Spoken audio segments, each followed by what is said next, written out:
Get ready for America's #1 funny man. What? Hey.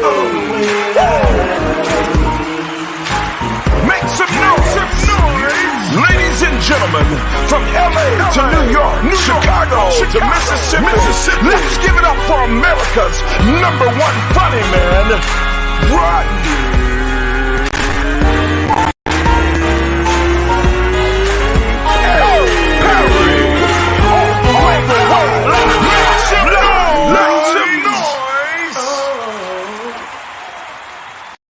What's up, party people? It's your boy Rodney Perry. You're tuned in to Rodney Perry Live. We are here in full effect. It's a Tuesday.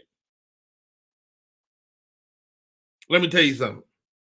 You got to stay ready so you don't have to get ready. As you build the show, things happen. You got to be ready to go. But how about this? Sometimes your ass ain't ready. You just ain't ready. Everybody spout out all these cliches. I showed I'll be glad when I'm ready. Your ass wasn't ready.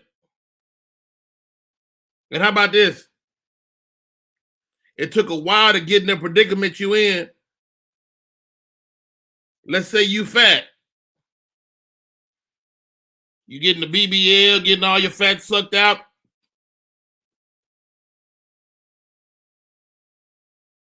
Your ass didn't get fat overnight. Took your ass years to get fat. You was fine when you was 18. But maybe not. I see the young comics nowadays, they be fat at 22.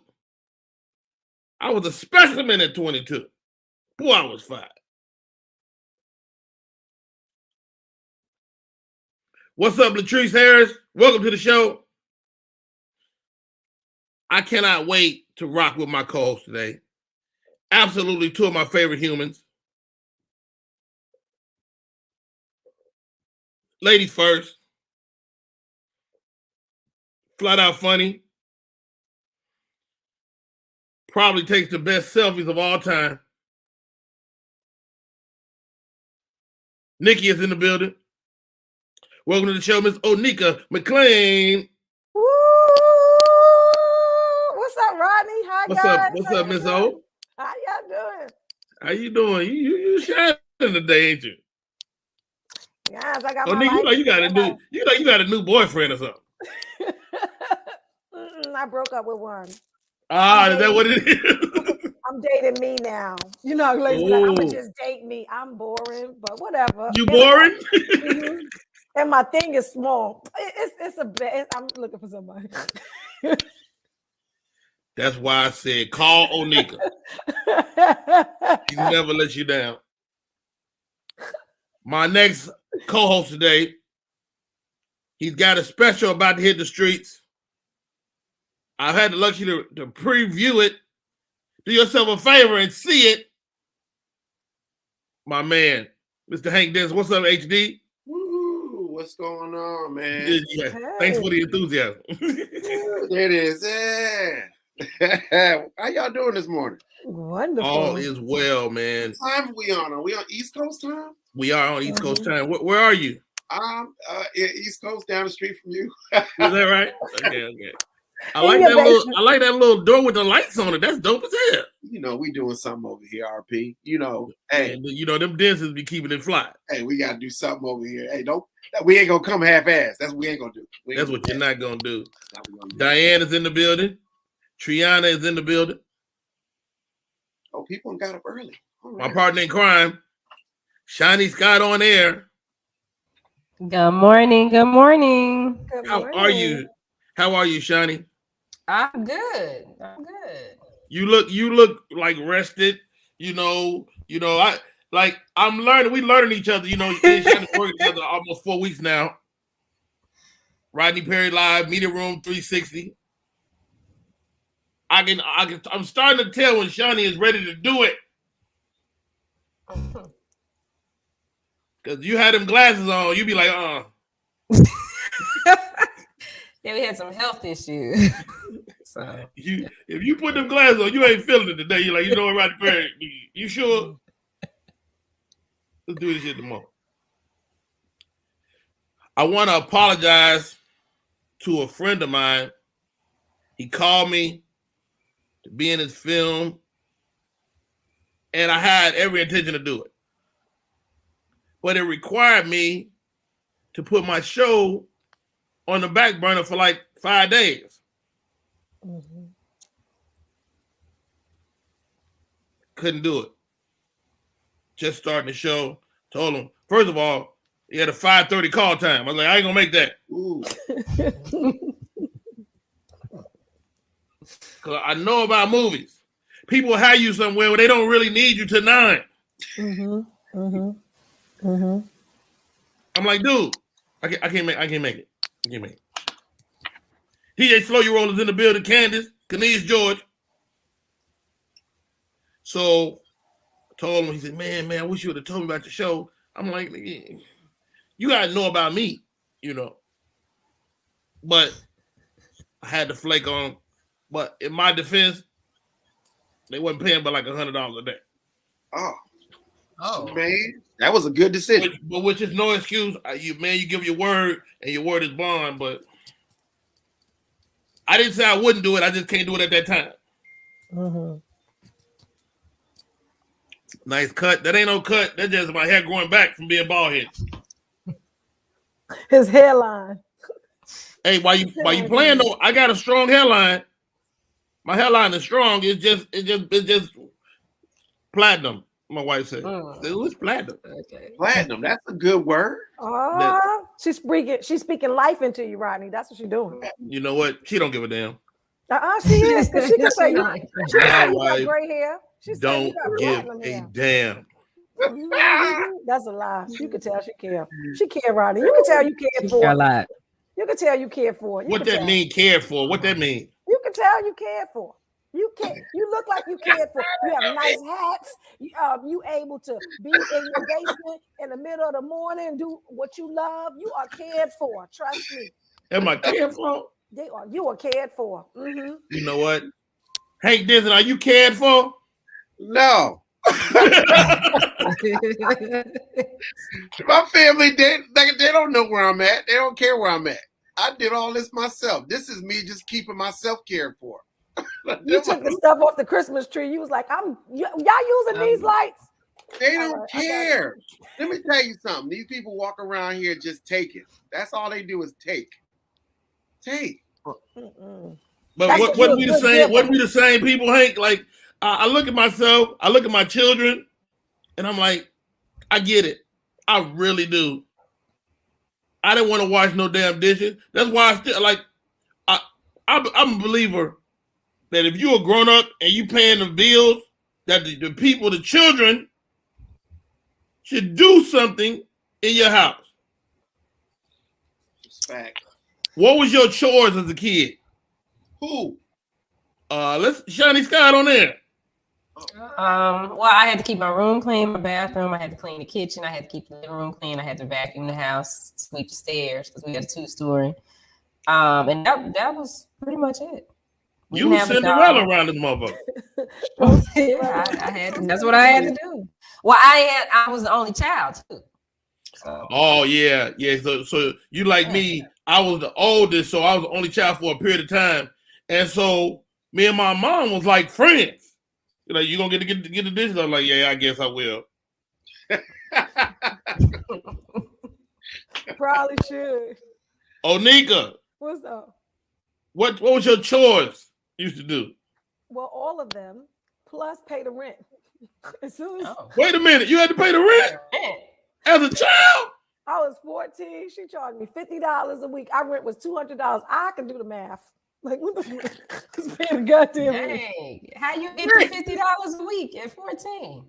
Because I had one of them summer youth jobs at first, and then I got a regular job because I was like, wait a minute, I ain't got to ask her for nothing. I ain't got. She was teaching you the value of $1.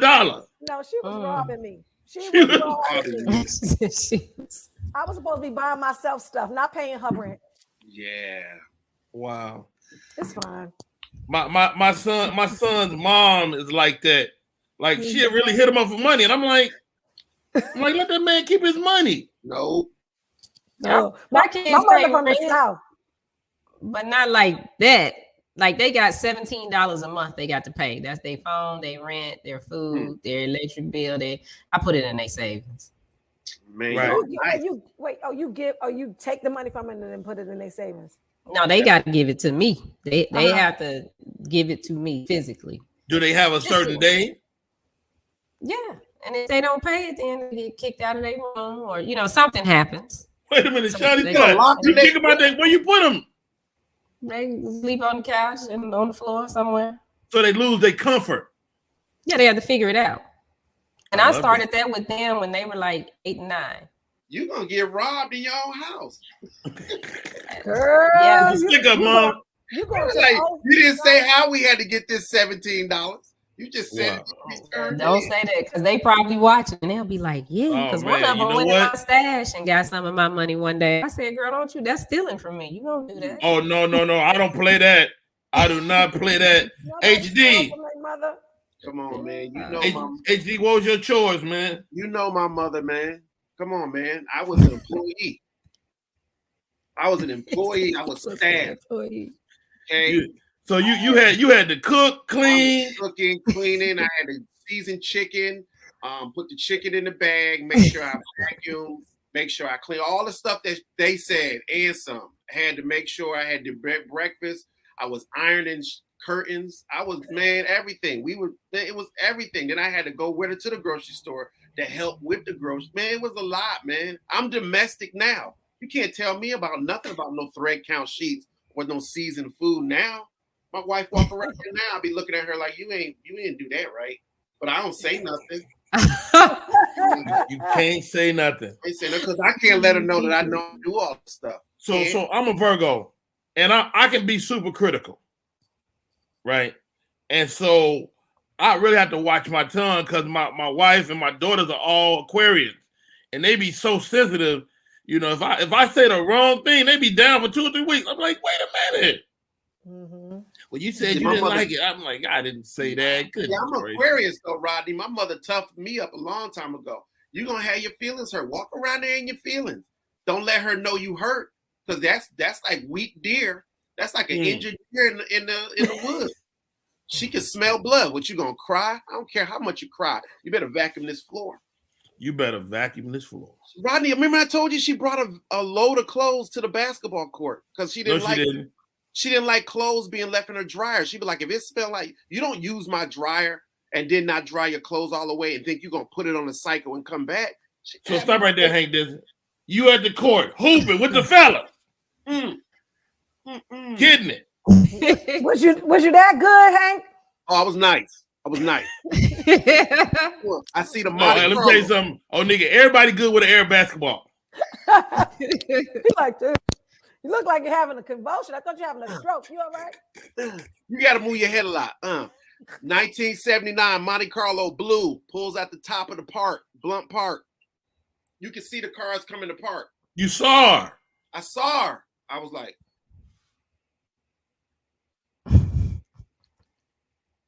I gotta go, y'all. I gotta go? You didn't let her get close? No, leave, because if she get out of the car, it's embarrassing. Leave my ball. Hey, bring my ball to the house. Hold on, I don't know what that is. Some you was watching this morning. They said leave ball. Yeah, I'm just glad it wasn't.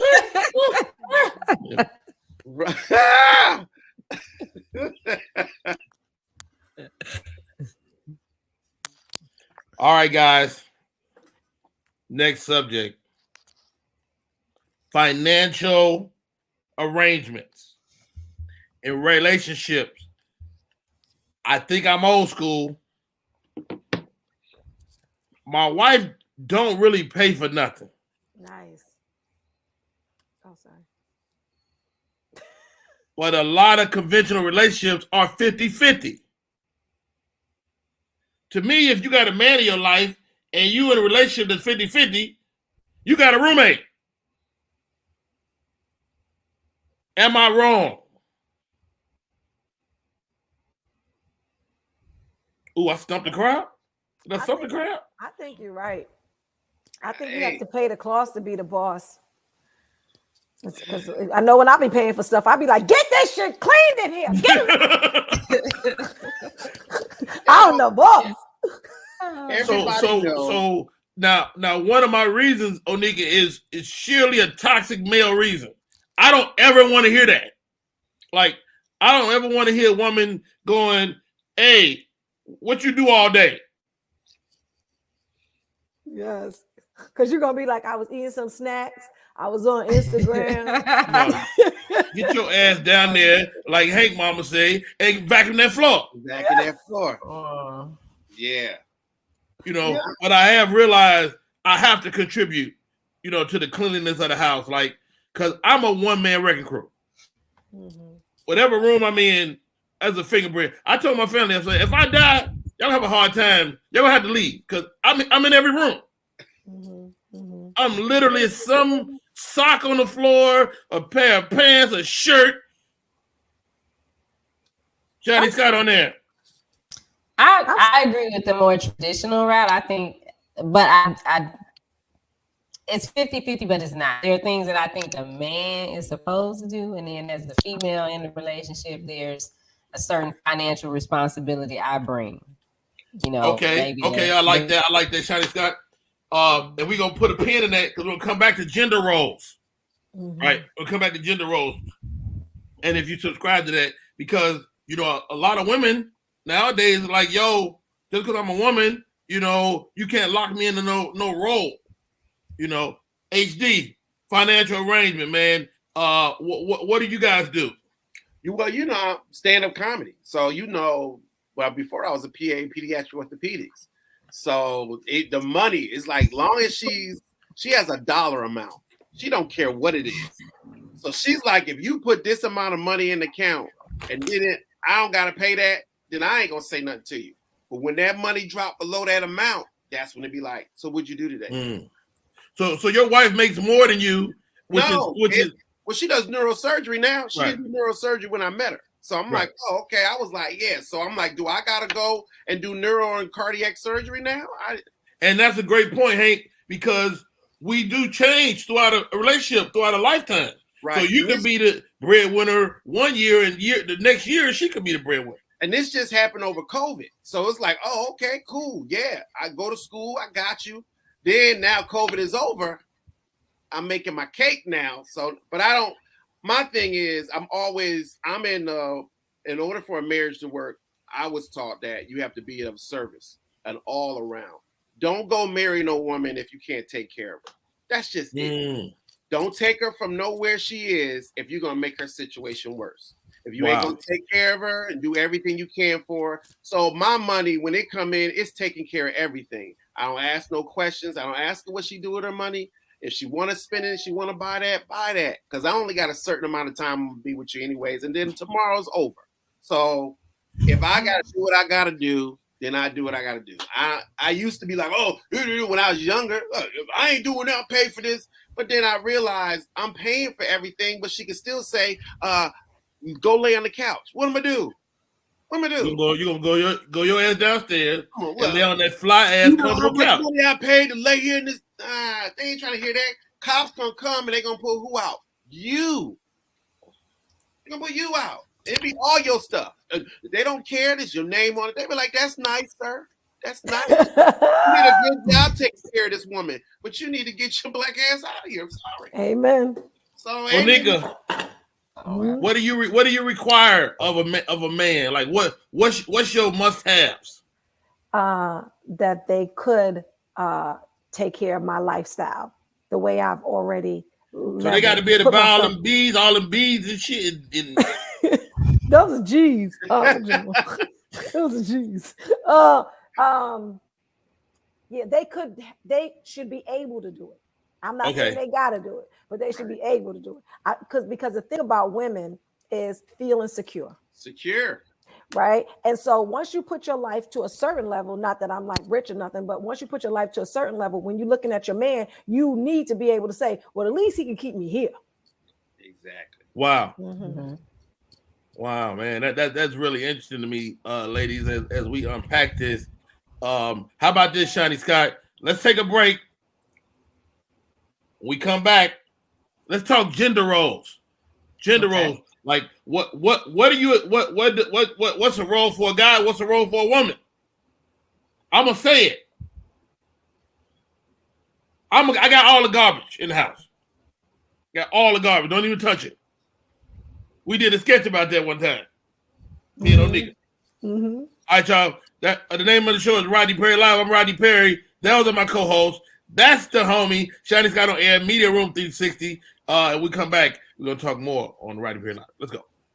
What up, y'all? It's Michael Sean, and I know you want to be a podcaster.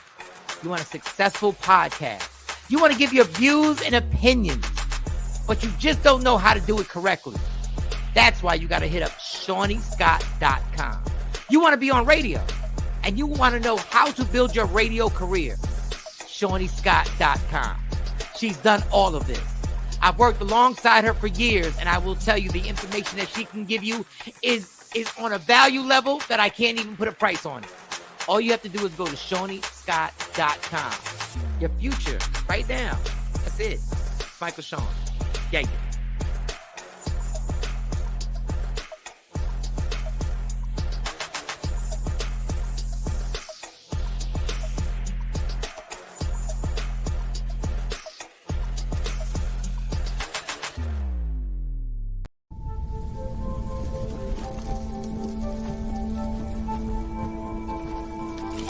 Eva Marie smoked 12,000 packs of cigarettes over 15 years. She quit, and now there's a new lung cancer screening that could save her life. You stopped smoking. Now start screening. No matter how much you smoked, early detection could save you.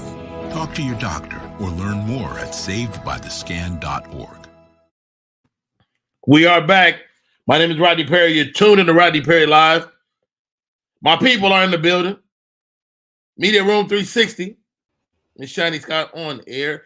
Shiny Scott, how you doing? Good. I'm happy. Media Room 360 is the flagship. It's the app. It's the engine that powers this show. Talk to me about it real quick. Media Room 360 is a streaming platform that goes into over 40 million homes daily. We do run live shows, and we have 24/7 broadcasting. We also stream to the more popular platforms like YouTube, Twitch, LinkedIn, Twitter, and you can also catch us on Roku, Amazon Fire, and Apple TV.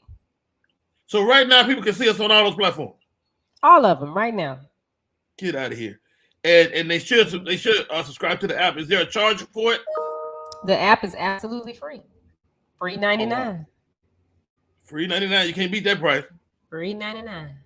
Join us today, my co-host, Hank Denson, Onika McLean. Put them back where they was. I like her over there. Can I do that? Mm-hmm. Yeah. Oh, shoot. And Scott be producing this mug. Before we left, we talked about gender roles. Do you subscribe? We all grown, so I'm assuming we probably gonna have the same answer, but I don't know. Do you subscribe to gender roles? Are there certain things you expect of a man and certain things you expect of a woman as we move into this new age where a lot of stuff is blended together or not or going all together? Onika, what's your thought? I do believe in gender roles. I'm a woman of a certain age, and I just always believe. What that mean? I hate that damn phrase. Okay, so remember, no, certain I'm old. I don't look it, but I'm old, right? So that's dumb. And I just believe that there's things that men should do, and there are things that women should do. Like when I see a couple and it's really 50-50, I just really feel like they in a roommate situation. I'm just kind of like, it's back to the security. I feel like it's always back to the security. Women must feel secure, especially in a world where women aren't protected a lot of times. So the security of a man is what a man, there's this not program, but this organization called men, something like that. And what they said is that women that are associated with men are covered by them, and other men respect those women more so than they would a single woman, because if you're male adjacent, then in the male's mind is, if I do something to this woman, then I'm going to get checked. And when you don't have that, you don't have that protection. Well, that's interesting. I mean, I don't know if I'm worried about getting checked, but I believe definitely in those gender roles. And so, what do you, Onika? What are the number one thing you expect your man to do in the home? Pay for the mortgage or the rent, whatever that major bill is. Mm-hmm. I feel like they should pay for that, and then I can pay for all the little stuff. Even though the little stuff sometimes add up to the same thing, but I just feel like where we stay, that should be his. That's his responsibility. Oh Mm-hmm. wow, Shiny Scott on there. What's your thoughts? Yeah, I think there's roles. Definitely. For me, I think the man should pay the mortgage, rent, the utilities, whatever that is, and then like the groceries, the clothes that the people need in the house. I get, and sometimes I don't. Since I'm coming to the picture with 2 kids, because our lifestyle is one thing, and if somebody wants to be in this, then yeah, you're gonna have to, be able to take care of this. It's not just me. Yeah, because these girls ain't going nowhere for, about 8 more years. Mm-hmm. But at the same time, I take that into consideration because they do have a father that has a responsibility to support too. So it's not just like, oh, you got to take care of all of this and the responsibility is all yours. And as far as I go, at the same time, if something happens to him and he drops the ball, I should be able to catch it. Yeah, he shouldn't just have to suffer because he doesn't. Because it's up and down. He might be up to that. Yeah, we're a team. So that's where I say the 50-50 comes in. It's like, if you ain't got it, I should have it. Mm-hmm. Hank Dixon, what role do you do in your home that's not historically a man job? Oh, dude. So I cook. I do a lot. I clean. But my time, I got my time back. This is what my wife is working to do. A lot of people don't know that your time, when you're in the entertainment business, I know how to make my money in a small amount of time, so I'm around. Mm-hmm. So my oldest daughter is not my biological child. So I was like, when I came into her life, she was 3. So, and her father wasn't involved with her at all. So I automatically jumped into covering everything. I was just family, yeah, because you see, I don't know what it was, because most dudes like, I ain't messing with no woman with children, but I saw that every little hole that they would feel secure because she was a little girl and her mother. So for me, I was like, if I'm going to step in, they got to feel secure on everything that's going on around me. And I changed their life. I feel like I changed their life because they were scared to do things because there was no man involved. So as soon as I came in, I'm like, we could do these things. We can go on these trips. We can do this stuff. She can play a sport. I'll pick her up. Like I was messing up braids and taking her to daycare and doing all this other stuff because that's what my mother taught me. You know how to do hair? Yeah, my little god sisters used to come over. My god sisters used to come over, and my mother would be like, I would see them crying, and I'd be like, oh, and I'd be like, I learned, grease their scalp. And I would tell her, like, my mother gonna do y'all hair. Y'all gotta go to church. And my cousins would come over because they lived in the hood, head matted. I'd be like, you shampoo your hair tonight. And they'd be like, why? Like I said, because my mother coming here, she was an usher. She was a president of the usher. She in a hurry. She in a hurry Sunday morning. She was gonna snatch your hair in place early in the morning. And them kids they was tender-headed. So I would be like, yo, here's the shampoos and conditioner. And my cousin be like, yeah. I said, yeah. Because it's going to be ugly for you in the morning, but she going to make grits and she going to make shrimp and grits and pancakes and stuff. And if you in there crying, you ain't going to get no food. That's how I was. So I was always trying to look out because I was and I'm like, you should have used the conditioner. That was just stuff I knew. So I would say that any tools that I have, because everybody's like, oh, men don't do this. But bruh, you know how I am, Rodney, about medical stuff. If I see something in you that you need that I know or I can help you with, masculine, feminine, I gotta help you. So if I know how to go in and baste the damn chicken, if I know how to go in and pick the sheet or whatever, and they're like, oh man, dude, you gotta help out. Don't stand back like I don't do that. That ain't what men do. That ain't what men do. Men do what they have to do. Wow. Yeah, you gotta do what you gotta do. That's dope as hell, Hank, man. You know, when I'm thinking of gender roles, I'm thinking like I think women should wash the dishes, although I do help. I think men should take the trash. My stepdad always mopped the floor. Like it was that was a man job. He was like, everybody move out the way, I got this. But I mopped the floor last night because I paid for the floors. And I'm not gonna have them hardwood floors because nobody don't want to take the time and do it right. Them floors cost too much money. So I'm like, yo, I got him. What you doing? I'm mopping the floor. She's like, oh, okay, move. I don't know about y'all. My kids are out of school. They up all walking these floors all hours of the night, 2, 3 in the morning, eating. Is your kitchen ever closed? Oh. Shiny Scott, is your kitchen closed? When they not here, like now they gone to their brother's house. So yes, it's closed. But when they're here and I try to say the kitchen is closed. Now 2, 3 o'clock, 4 o'clock in the morning, I hear them. I'm like, who is that going to the kitchen? It's me. I just wanted some water. No, go back to bed. Go back to your room. You can't have no water. Miss Onika. Your kids grown now, but when they was little, was your kitchen ever closed? No. Because we were running a lot. Like I was a single mom, so I was like going to school and work, and we were always running. So it was just a chaos all the time. It still ain't closed. They do what they want to do. They do what the hell they want to do. There don't be nothing in there now because they grown. They was like, "Where's your food? I don't need no food. I can Uber Eats." Uber Eats. HD. I know you'll close your kitchen. Kitchen closed. You hear me?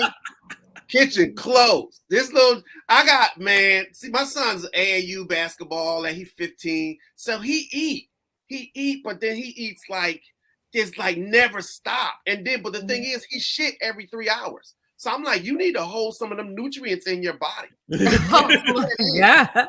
You ain't even, too much. Yeah, he don't got, and then he in shape. He ain't got he got muscles. And I'm like, dude, this body food's supposed to sit for at least 6 hours.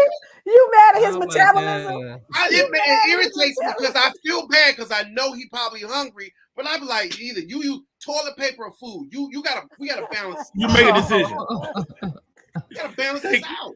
Hank is killing the show today. What up, party people? My name is Rodney Perry. You're tuned in to Rodney Perry Live. My co today, comedian Hank Denson. When we come back, we're gonna do the entertainment report. And we're going to talk about Hank Denson comedy special coming up at the top of the next hour. I'm excited about this show today. Onika McClain is in the building. Shiny Scott on air. Let's take a break. We'll be right back. Want your book or music to be published? Skip the confusion and rejections from others. Let BePublished.org publish and promote your work for less. BePublished.org handles it all, from cover design to worldwide distribution, with high quality and fast turnaround. You even keep rights and royalties. Everything was perfect. You made my dream come true. My book and CD look so good. Call 972-880-8316 now. BePublished.org. 972-880-8316. Type 2 diabetes can have a big impact on your life, but how can it be prevented? Well, the first step is knowing if you have prediabetes, a serious medical condition that puts you at high risk for type 2 diabetes. 1 in 3 American adults has prediabetes, but more than 80% don't know they have it. The good news is, prediabetes can be reversed, and for many people, healthy changes in their daily routine can make a big difference. Take the 1-minute risk test today at doihaveprediabetes.org. Do I have pre-diabetes? Shit, I don't know. Let me check. Hey, it's your boy Rodney Perry. You're tuned in to Rodney Perry Live. Media Room 360. The woman, the legend, Shiny Scott on air.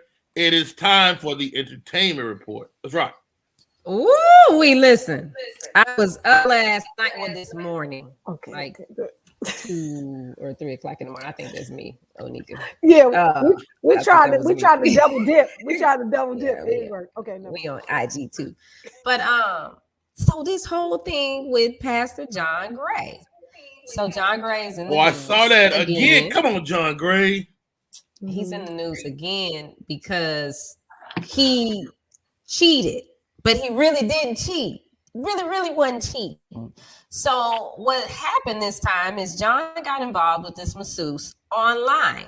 They only had phone conversations. They've never met each other in person. They've never hooked up. They've never physically had contact with each other. However, the lady that is the masseuse ended up calling Tasha K and telling her about the conversations that they had. She shared some of the text messages and the video. A video came into play, and she shared that with Tasha K. So Tasha K and this guy, Larry Reed, you know, the gospel Wendy Williams that tell all the business about the people in the church. So the two of them got together, had a conversation, and decided to confront. First they talked to Aventure. And I hope I'm saying her name right. Aventure wanted the video. Tasha agreed to send her the video and agreed not to release the because they, sat there, watched this video that the masseuse sent to Tasha K with her and John Gray. Wow. Crushed Aventure. Do we have that? Tell me we got that. We don't have it. Nobody has released it. They keeping it under wraps, but they got John Gray on the phone, had a conversation with him. And Tasha K kind of felt like he was being a little cocky, which made her hold on, Shelly Scott on there. Hold on, Shelly Scott on there. But we do have the video. Pastor John Gray and the masseuse are here today.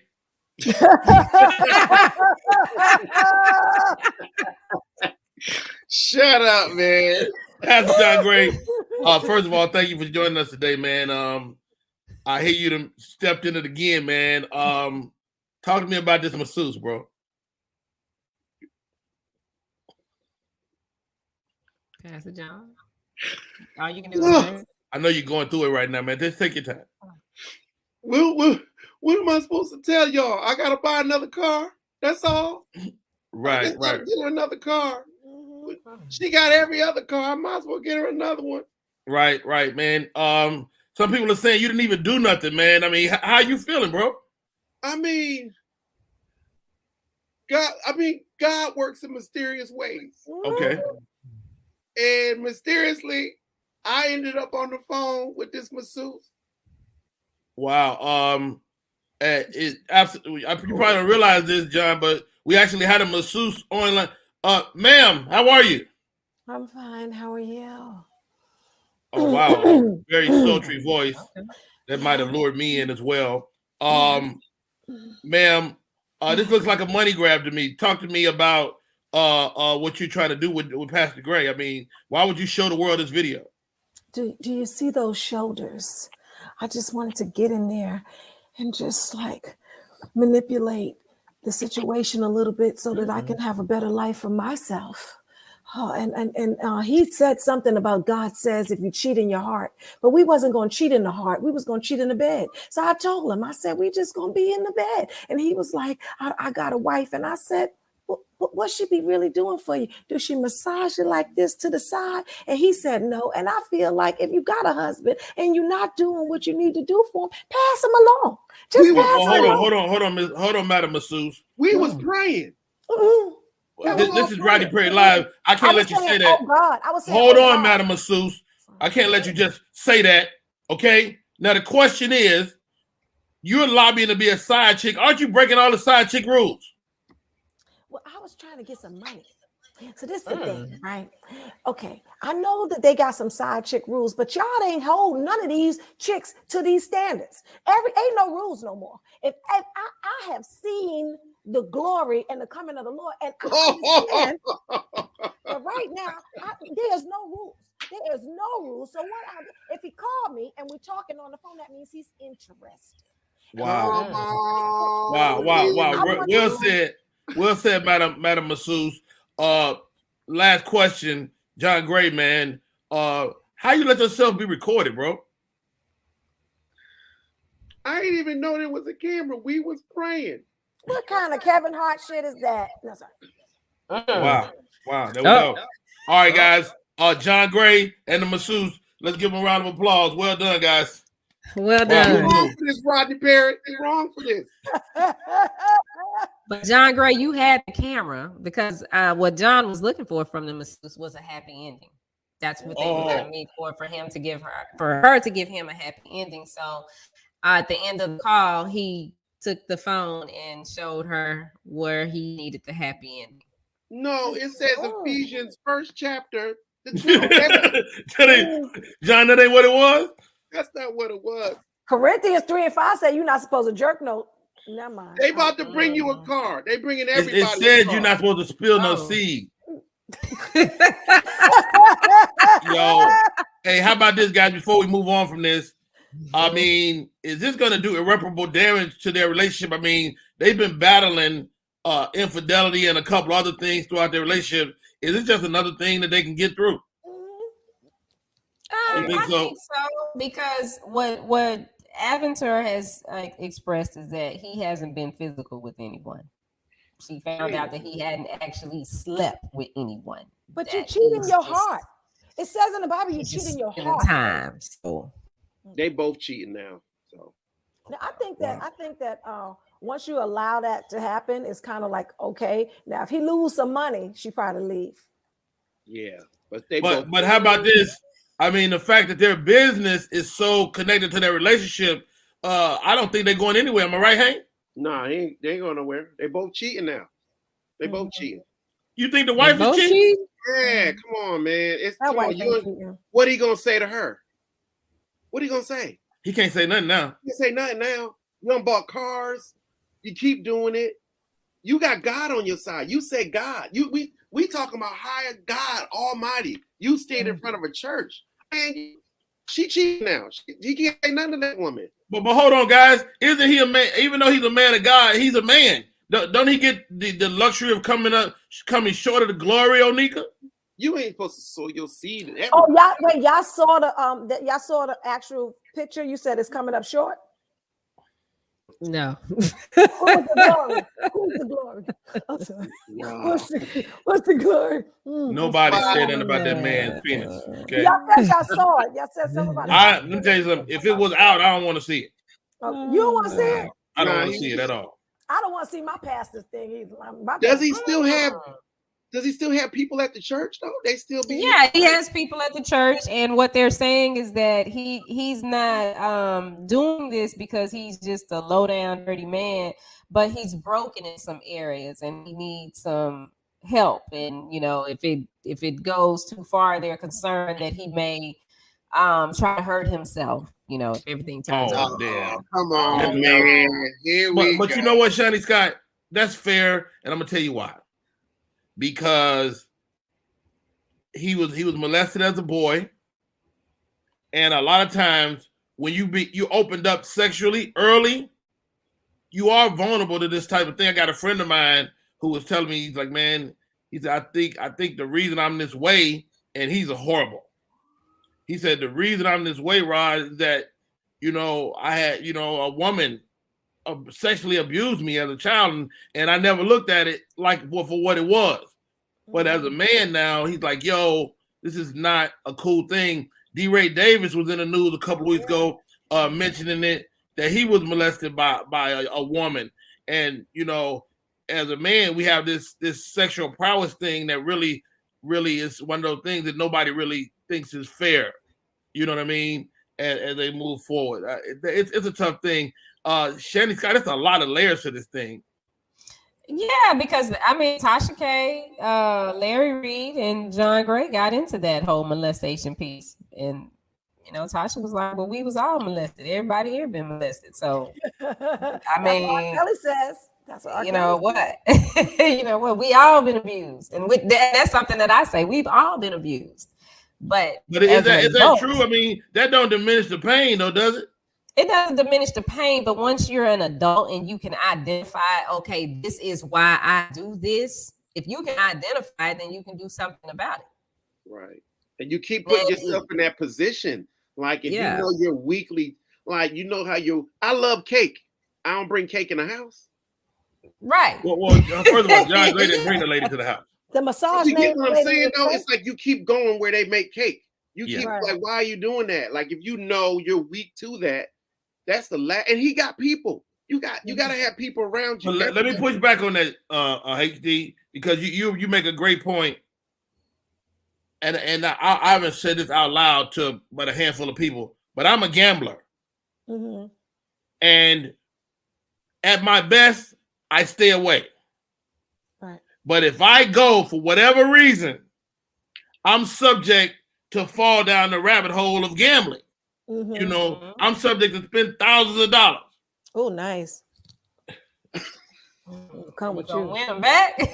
You know, hey, Shiny Scott, I wish I could. When you do Vegas, take me with you. You don't want to see this insanity. And so I know what the insanity is of an addiction. And so a guy like John Gray, very public figure, that doesn't diminish the addiction. Right. I don't know, not making excuses. What else we got, Shady Scott? Wait, I ain't even talking. Y'all ain't asked me. I'm sorry. Go ahead, Onika. I'm sorry, sweetie. Okay, I think that if you are in a situation where you were molested, you need psychiatric help.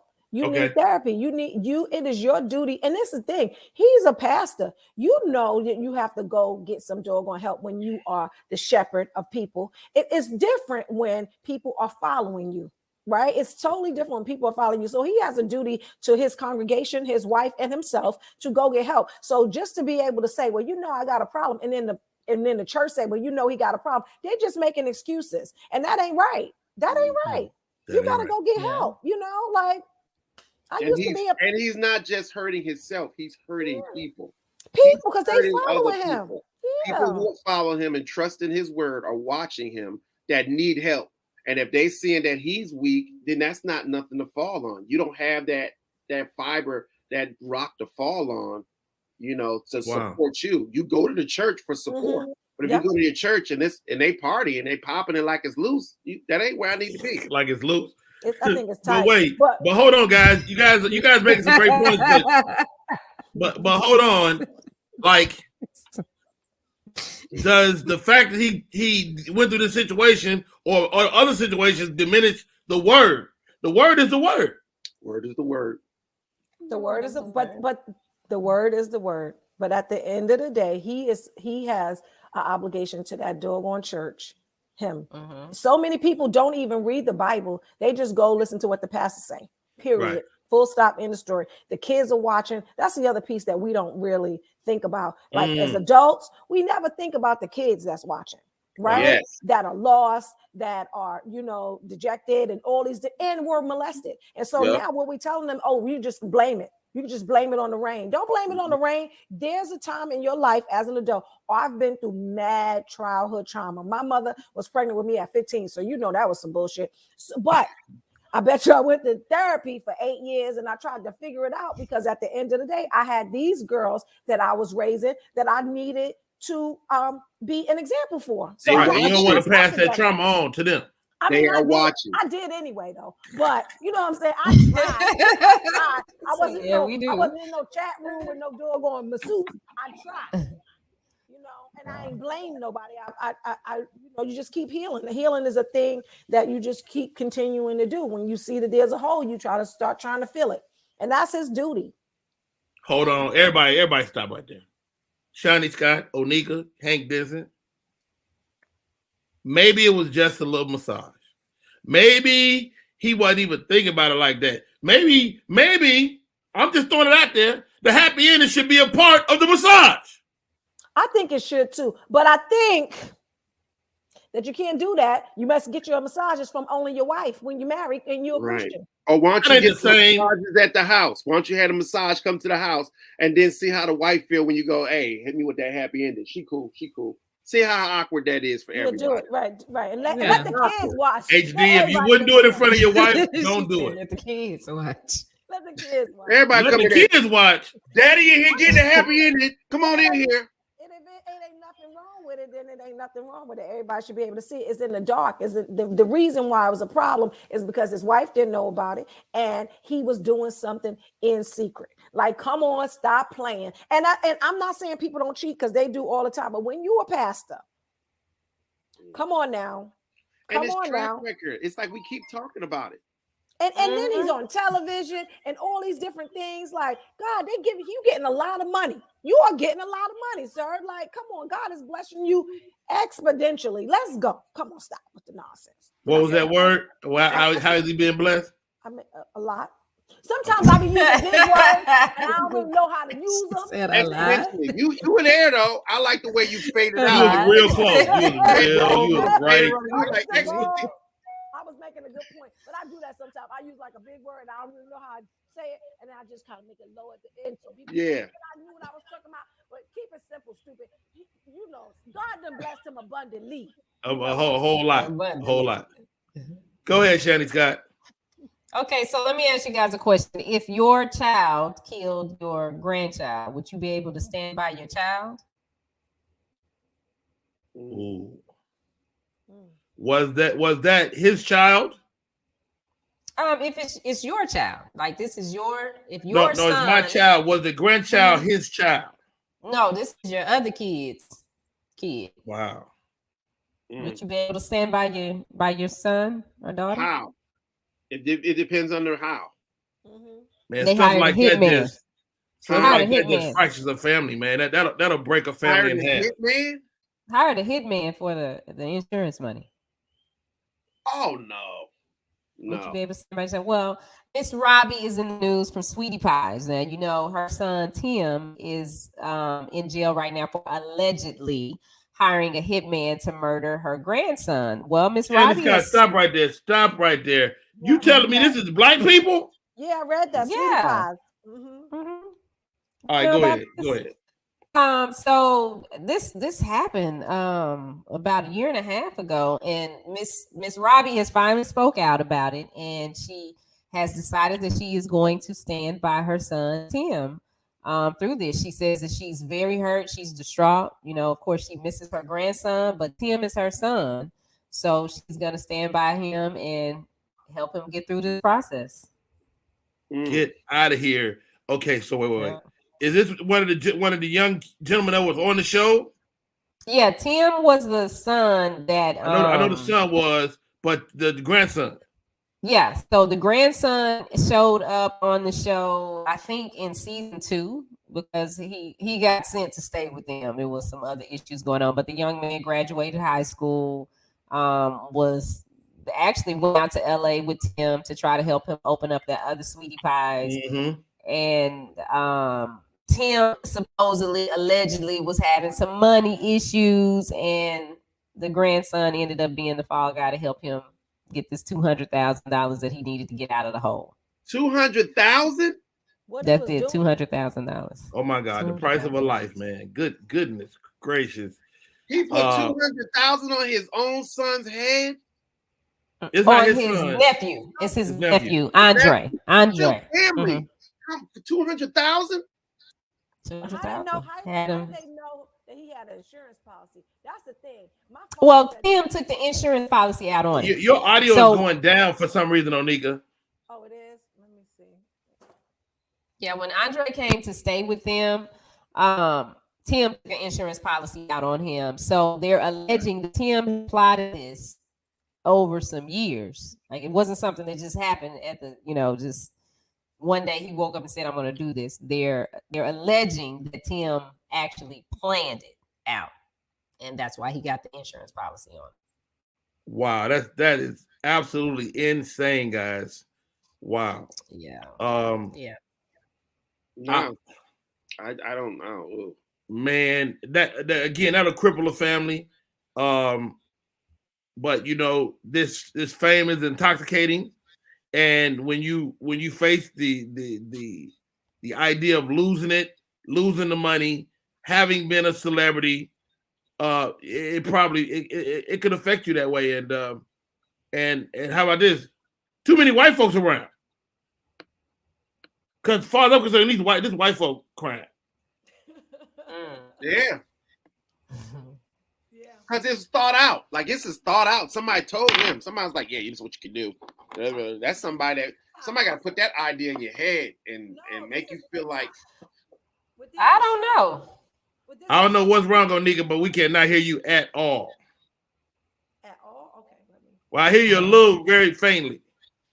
Okay, let me try to put That made my stomach hurt. Where you get that? Ooh. What, that story? Yeah. Is it fine now? You're getting there. It's better, but oh Lord. Thank you, Amir A. Rock, still in the building. It's in and out? Yeah. That's much better, much better. Is it much better? Yes. Oh, okay. Look at God. John Gray is working with your mic. He said, shut the heck up, lady, talking about. No, you're right. Yo, let's do this. How many more stories we got? Well, there's one on R. Kelly. You know, they're getting ready to sentence him. And hold on, stay right there, Shiny Scott. Okay. Let's take a break. Let's reset to the top of the hour and pick up that R. Kelly story. Oh, okay. Yeah, because I need a drink. That was heavy. I didn't even get to talk about it. We're not finished, old nigga. We'll be back. What up, y'all? It's Michael Sean, and I know you want to be a podcaster. You want a successful podcast. You want to give your views and opinions, but you just don't know how to do it correctly. That's why you got to hit up ShawneeScott.com. You want to be on radio, and you want to know how to build your radio career. ShawneeScott.com. She's done all of this. I've worked alongside her for years, and I will tell you the information that she can give you is on a value level that I can't even put a price on it. All you have to do is go to ShawneeScott.com. Your future, right now. That's it. Michael Sean. Yeah.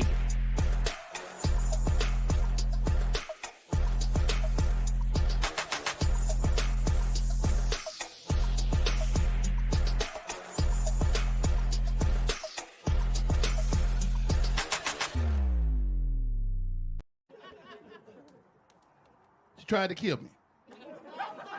No, for real. She tried to kill me. I woke up. She had a pillow on my face, a pillow. But what she don't know is I got sleep apnea. So half the night I don't be breathing no way.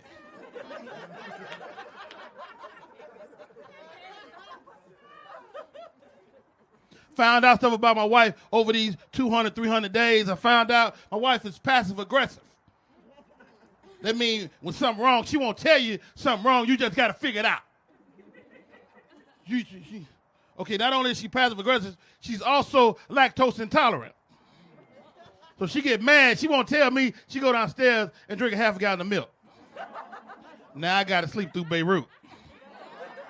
Pew, pew.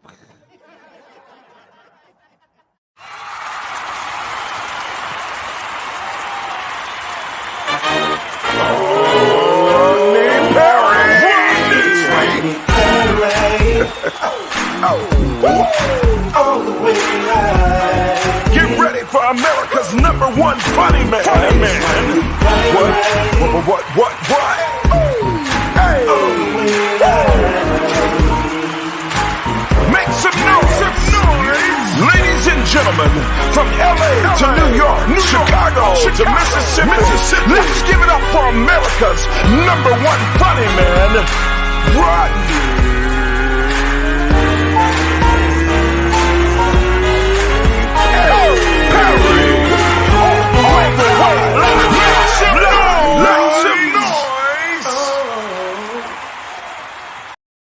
We are back in full effect. My name is Rodney Perry. You're tuned in to Rodney Perry Live. It is going down the way that it always does. Let me get my people back on the screen. Shiny Scott on the air. Comedian Hank Denson. Onika Comedy. Onika, you got a son.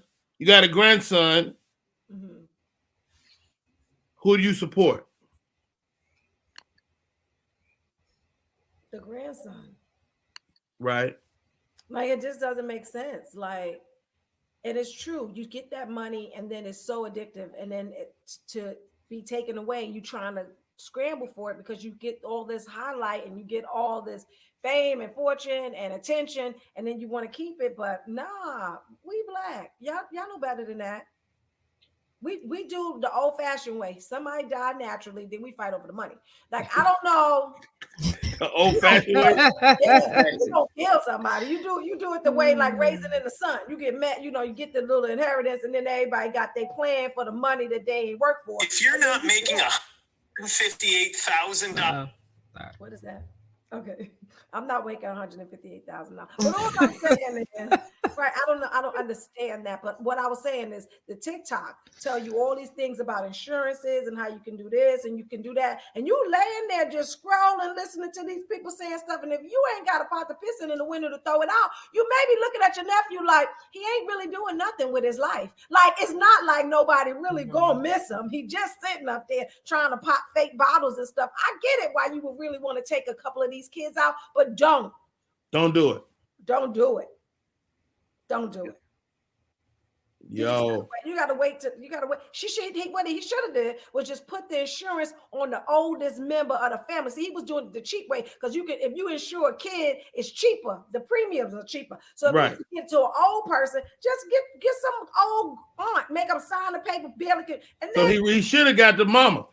Yeah, but Sweetie Pie not that old yet. You got to get her mama. Where's Miss Mabel? Like you got to get Miss Mabel on her way out. You ain't gonna get no $200,000 from Miss Mabel. I mean, he could have got term insurance and just took the money out on his life insurance that he put on the kid. I mean, he wouldn't pay no taxes on it. He wouldn't be going to jail. I don't know. But he didn't have no money for that. Wow, this is a crazy story. Shiny Scott. Yeah. R. Kelly is about to be sentenced. Yeah, so they're thinking of giving him. He been in jail for like 5 years. He hasn't been sentenced. No, he's charged on so many different things. And so they're finally at the sentencing stage and they're looking at 25 years. Well, one of his victims, her name is Lizette Martinez. She says that she feels like 25 years is not enough. He should get a life sentence to make up for everything that he's done to her. Now, outside of Lizette, they also talked to Kitty. And it's interesting. I know Kitty. Kitty and I used to work at the radio station together. And Kitty is just like, her take on it is it doesn't really matter how much he gets because it won't change, what has happened and, all the lives that he destroyed. And with Kitty, it's interesting because we watched the whole R. Kelly thing happen with her, and she thought she was his girlfriend and that he was moving her to Chicago. And, she became a part of the show and she found out otherwise. So not sure what's going to happen to R. Kelly. As a female, I don't know if 25 years is enough. I don't know if I feel like he should have a life sentence because at 17, I had an encounter with R. Kelly. Really? And it didn't make sense to me until Surviving R. Kelly came out. So at 7, I was in college when I was 17. Can you share, Shani Scott? Yeah. So R. Kelly was coming to town and we wanted to go to the concert. We're in college. We college girls. We're freshmen. We went. I ain't look nothing like this. I had my hair in a ponytail. We had some. You look like a little girl. T-shirts. Yeah, we look like little girls. We didn't know nothing about dressing up. I'm the mouthpiece in the group. I'm the one that I do all the talking. So we get there and we go backstage. We go to the back where the buses and everything are, and I'm talking. I'm like, well, we want to see R. Kelly and we don't have tickets, but you should let us in because we're hardworking college students. So they let us in. And I'm feeling like, oh, I'm the bomb.com. I got us up in here. They take us to the tour bus. We don't get to see the show, but we go to the tour bus. We stand outside the tour bus. When Kelly gets off stage, there's a line of women there that want to, take pictures with him, get autographs or whatever.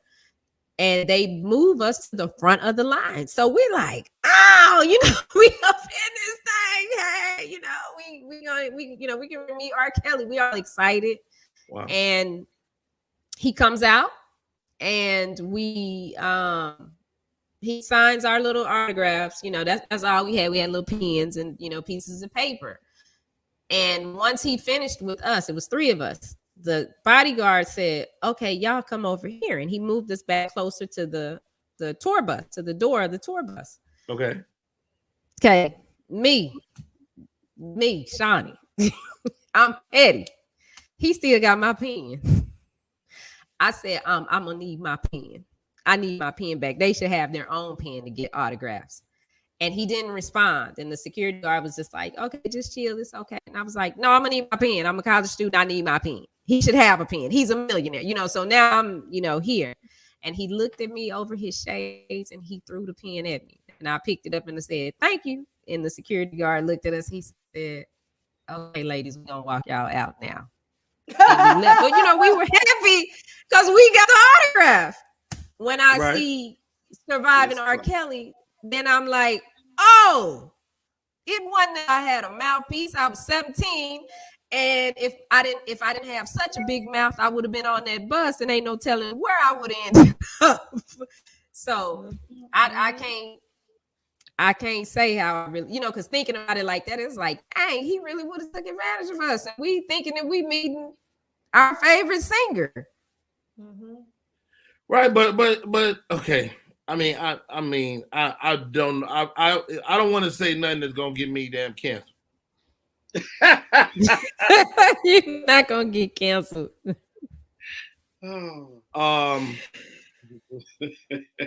At the end of the day, the ball is always in his court because he's the grown man. Yes. Right. And a quick personal story. My biological father was a grown man when he impregnated my mother with me. My mother always framed it like they were in love, right? But toward the end of her life, she was like, "You know what, Rodney? He took advantage of me. Mm-hmm. He was a grown up, and he had to. He should have. Even though I was a hot, fast little young girl, he should have pushed me away.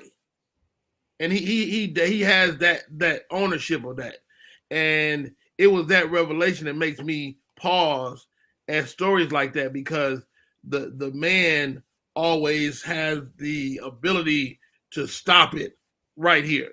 Whether you're John Gray or R. Kelly. Now, do I think the man should get life? I'm gonna say no. I don't think he should get life. He is a sick man. Mm-hmm. He needs some help. I've heard stories from people that were close to him. And how about this? If you're going to take R. Kelly down, there's a lot of people that will party to it. Parents, bodyguards that knew exactly. There was nothing in Chicago for us to know. I remember being in high school and grown men would pick up high school girls all the time. Yes. Mm-hmm. Yes. Yeah. My high school, I know. So, I get it, man. I don't think the guy should get life. 20. He been in jail 5 of the 25. And he still has some other charges that he has to face back in Chicago. Right. So, but who knows if they all run concurrently or they stacked on to the end of his sentence? Who knows? Wow, Onika, am I way off base on this, or what's your thoughts? I think that R. Kelly is a predator, right? And I feel like people should just use him. They're using him as an example, which they should, because like you said, there are plenty grown men that are at high schools. But just because there's plenty of grown men at high schools don't mean it's right. And often what happens, like, a lot of young girls have the same story. They was dating this older man and he was buying them all these things. And then what happens is now sex is just a currency exchange. And you teach the girls so young that that's what it is, right? But they're really being manipulated. They're being manipulated, they're being played, and they're being preyed upon. And then what happens to young women that people, I'm not going to say they don't realize, but what happens to young women is they don't trust their own judgment.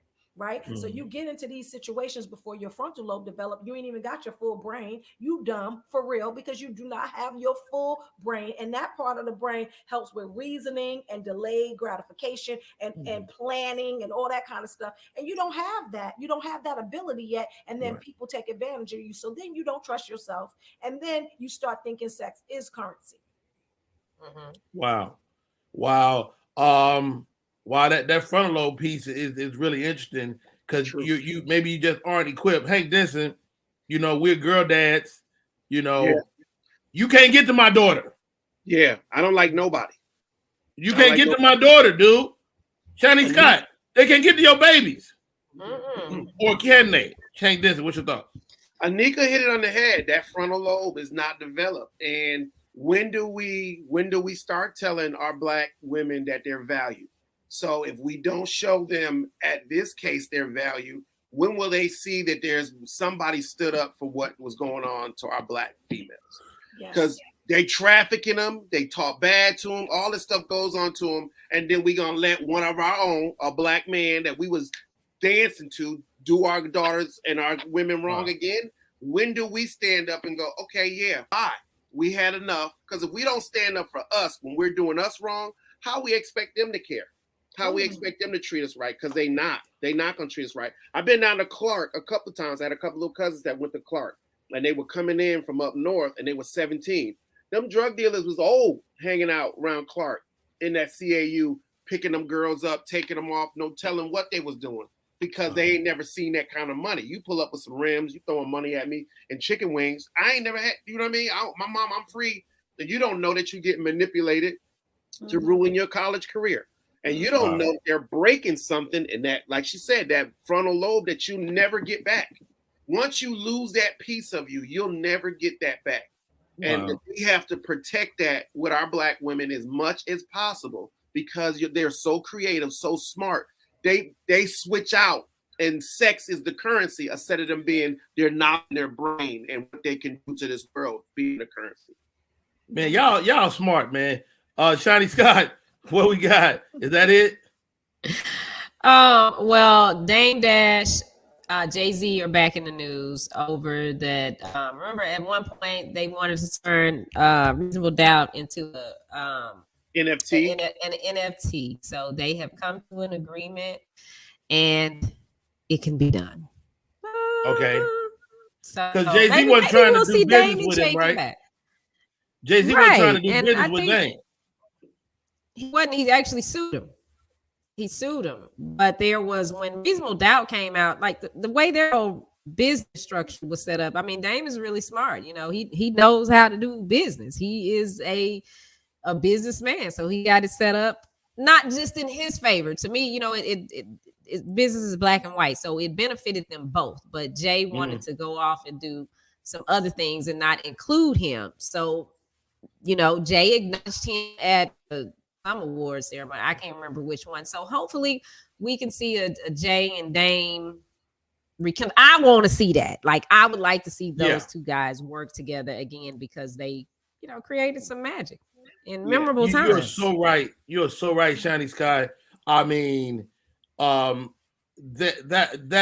album is such a moment in time, and it's a perfect storm. So they needed each other, and I know Jay-Z has went on to make billions of dollars, but come on, man. I mean, who knows what can happen if these guys get back together? Your thoughts, Onika? I think that would be awesome if they got back together, but I just feel like they're very, very different men at this point. I don't think that it's gonna work. I think that the NFT will be fine, but them having future collaborations, Jay-Z still ain't talking to Kanye. Jay-Z Betty. Jay-Z said, he said, I got my money. He ain't never talking to Kanye. And the reason why him and Dame kind of broke up is because they were supposed to dismantle Rockefeller. And then they dismantled Rockefeller, and then Jay-Z took the name and did it again. So he did some misdealings with him. And when you're that close, sometimes it's really hard to come back together. Wow. Jay-Z is a shrewd dude, Hank Denson. I mean, we friends, we doing business. How do you keep your feelings from getting in it? You can't, man. Like, you got to think about it. This even ties to some R. Kelly stuff because remember he did that tour. Jay-Z was telling him that R. Kelly and all, and they did that tour together. And Damon Dash was like, nah, this dude is dirty, man. But he wanted to be out and get that money. So sometimes on your way up, you get blinded by the money when your boy that helped you was telling you that you're making those wrong steps. So that's why Damon Dash is locking up a lot of stuff that he don't want to let him to do because he's like, you're not going to walk over me when I tried to help you. Now you want to drag me. So now you want to drag me because you got this money, but now I know this business. So you ain't going to just walk over me. And then Jay-Z's in a spot now where he water, you know what I mean? He move like water now, so he think he can do it. But like Shawnee said, business is business. So he just lock it in. I just know they never be the same because I remember in a couple of interviews that was rocky because of the whole R. Kelly thing. And he was like, yo, you doing a tour with this dude? Don't do a tour with this. He doing this to these girls. And what he was doing to Aaliyah and all that. He's like, yo, you dirty for that because you see it. And if you seeing it, and I know you as my brother, you ain't the same dude I do business with. Wow. Yeah. What's your thoughts, Shani? Yeah, I remember that when Jay went on the Best of Both Worlds tour with him. Eventually, he did come out and say that, he saw some things that were unacceptable that he didn't agree with, and he felt a certain type of way about this deal with R. Kelly, which I've heard other people say that about R. Kelly. They had a fight or something like that because I know in the middle, I remember I was at the concert and they R. Kelly wouldn't come out because Tata was supposed to try to have stabbed him or something, which is Jay-Z's man, and R. Kelly refused to come out. But Usher was in the audience, Mary J. Blige was in the audience, a bunch of people was in the audience to see the Best of Both Worlds tour, and I was there, and they just got on stage. So Usher performed, Mary performed, and the people that were in the audience performed with Jay-Z because R. Kelly refused. Wow. Yeah, that was a dope show because I loved those buses came out on the stage. Like you sitting there watching, and then all of a sudden two tour buses just bust out on the stage. So we got it before it got to y'all and all that drama happened.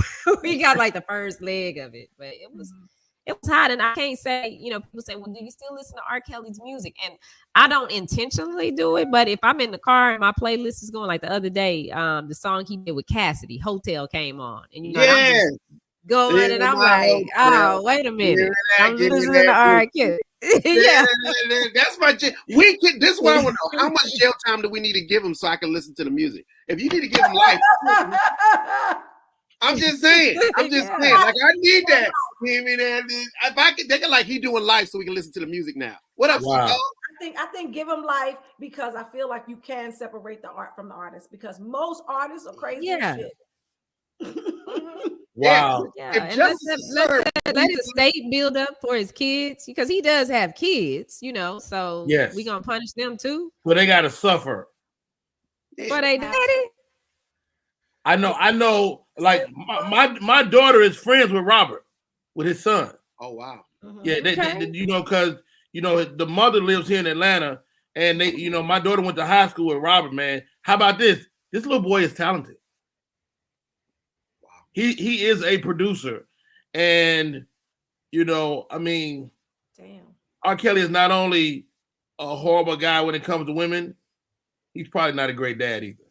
Oh wow.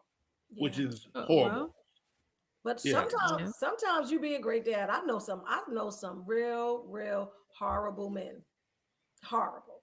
And I know we all do. And we friends with them and we like just disgusting towards women. Just disgusting. Oh yeah. Right? I know some killers who love their kids. Mm-hmm. I know some bow bow. Hey, bring my baby in here. That part. Bring my cupcake in here. Compartmentalize. I said that right? Compartmentalize. Yeah. That was perfect. Yo, the name of the show is Rodney Perry Live. I am Rodney Perry. That's Shiny Scott on air. HD is in the building. Onika McClain is in the building. Let's take a break. When we come back,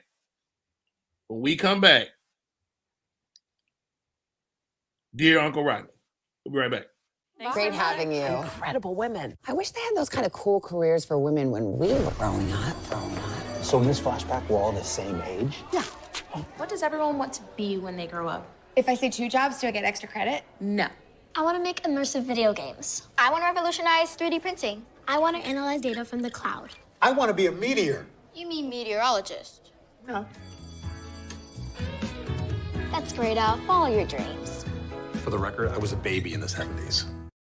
Want your book or music to be published? Skip the confusion and rejections from others. Let BePublished.org publish and promote your work for less. BePublished.org handles it all, from cover design to worldwide distribution, with high quality and fast turnaround. You even keep rights and royalties. Everything was perfect. You made my dream come true. My book and CD look so good. Call 972-880-8316 now. BePublished.org. 972-880-8316.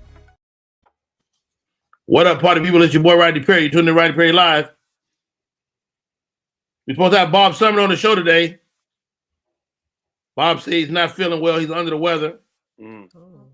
I say he flaked. Okay. You see him But that's okay. You see him on another show? No, I do not. You be watching people Instagram stories. Let me see if you really sick, because I don't. Oh, wow. You know what? I flaked yesterday on this dude's movie, so it's karma. Oh, It's all karma. Let's get the show underway. Let's keep it cracking. You guys are doing a fabulous job. First of all, thank you, both of y'all. Shiny Scott, it's time for Ask Uncle Rodney. Okay, so here we go. Dear Uncle Rodney, I really like this one game that you play, the one-up game that you play on the show, but I have a real-life one-up situation on my hands. I'm the only Black female executive at my firm, and being at the top of my game is a must. I don't talk about my personal life and what I've acquired at work unless asked. There's one particular coworker, Marcus, who thinks we're in competition. I get a 12-inch lace front. He gets a 16-inch HD lace front. I get a new pair of red bottoms. He gets 3 pairs. I got a new Louis Vuitton briefcase. He bought a Birkin bag. It's never ending. Hell, I brought a sexy chocolate man to the company Christmas party, and he brought some green-eyed, curly-haired man from the Bahamas. Do I just ignore Marcus or go buy a jet and fly my ass away from him? All right, guys. The one-up in real life. HD. Have you ever had somebody try to one-up you? Every time you tell them you doing something, they gotta outdo you? All the time. That's what comedians do. Dude, I just opened up for Jesus. Really? Okay. Well, that's amazing. Yeah, I'm going on a 20-city tour. How am I supposed to top that? You know? Hilarious. I just be like, all right, dog. Put your ego away. They sound crazy, right? And they probably look crazy to other people, and they could be using that money to do something else, right? And for y'all to sit around and they looking at one of they must be friends because they communicate and how she paying attention, he paying attention. Mm-hmm. Come on, man. How long they been doing this? Like it's ridiculous. I know one up. I know the people who one up. I used to play the game sometimes, and then but I was making up stuff. I was like, yeah, man, shoot. I know all of them. Michael Jackson, Tito, all of them. Man, Onika McClain. Yeah, but it don't do you nothing. You leave with a pit in your stomach. Even if you are at the top of the one up, you live with a pit in your stomach because people really don't like you, and you're not building any real moments with those people. If you're gonna build a real moment with somebody, don't make it a competition. Wow, Onika. Yeah. You got stuff going on. You happen to mention it to your friend. Should you have just shut the hell up? People can't one up you if you don't tell them what you got going on. Yeah, but they in a frenemy. They not even friends. Cause friends are happy for one another, right? So what they doing to one another is they both doing that to each other. She's just as guilty as he is because you can't have a competition with somebody if you refuse to play, right? So if my friendships are supportive, right? But they weren't always supportive. And there would be times that I'll be like, I want to get this car. And then my friend just pull up with it. Oh, my husband bought it. Your husband ain't bought you that shit. You made him get it. Then I'd be all mad. But I just have to leave those kind of people alone because I wasn't my best self in those relationships. So I don't even have those kind of relationships anymore. But that competition kind of thing, it really leaves you lonely. Yep, toxic. It's super because you want the stuff for yourself, not you should be wanting things for you, not to make people feel away. Like, what are we talking about? All right, Shiny Scott. I just think it's a petty little game that they're playing. She like she said, she really don't have to pay attention to what he's doing. Why are you watching so hard what he's doing? Could be that he just doing because it's what he wants to do. Or what's wrong with me seeing that, Onika got the Gucci bag back there, the pink one. I think I want to go get the yellow one. What's wrong with that? It's not. I'm happy. You gotta be happy. Yeah. Hold on, guys. Ask Uncle Rodney. Here goes. It's a woman. It's a gay dude. Listen to me, ma'am. Leave the gays alone.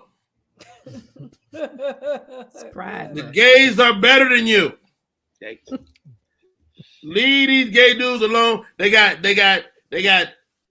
unlimited resources. Yeah, that LG money is long. You cannot beat him in a game of one up. He don't have no kids. He don't have nobody drawing on his paper.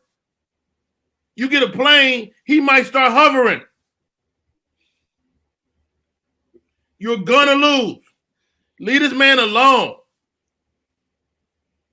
All you do next time he went up you, be like, you know what? God bless you, brother. Get out of there. Well, Rodney Perry, how come I gotta go? Because you can't beat him. That's true. Yeah. Boy, women, I'll be like, hold your stomach in, at least. Like women, we be like, anyway. Gay guys be like, Leave that dude alone, man. And he's a man, and he competitive. He probably How about this, guys? I'm gonna say this too. We gotta embrace our gay brothers and sisters. Mostly our brothers, though, because the revolution is coming. You don't need everybody. You're gonna need the gays. They still men. You're gonna need these guys when the revolution start and these white folks start shooting up stuff. You're gonna need the gays, and the gays got rules you ain't got. It's a fact, Hank. Stay with me on this. what's the rule? You get ready to fight, you throw up your dukes. Gay dude use that right there. So. What's the noise? So. It's offense, it's defense. The revolution is coming. It is.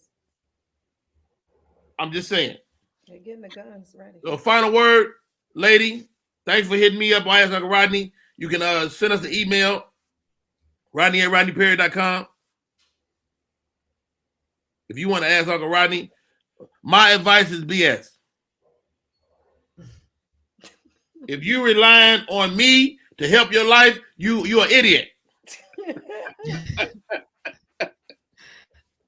If you need Rodney Perry, and I'll be honest, Shani Scott, and other people I don't like, people that do couples therapy, but they've been married less than 10 years. You can't tell me nothing unless you got 20 plus. They conduct. They all you got to do is communicate, and as you communicate, shut up. Shut up. You know who else is like that? Sierra. You just found you a good man. Now we got to say your prayer. First of all, Future was your last man. Like, how about that? And why you twerking on the truck, Sierra? You got you a good man. Now you're an expert, girl. You just tripped into that. Shut up. Shut up. Hey, Susan, how many years you got? Man, we had 16. No, 18. I listen to you. 18. 18. He don't even know. 18. 18. I listen to you. Onika, your longest relationship. 17 years. I listen to you. Yeah. No, you don't want to listen to what I was doing. Yeah. That shit could have lasted 4. You don't listen to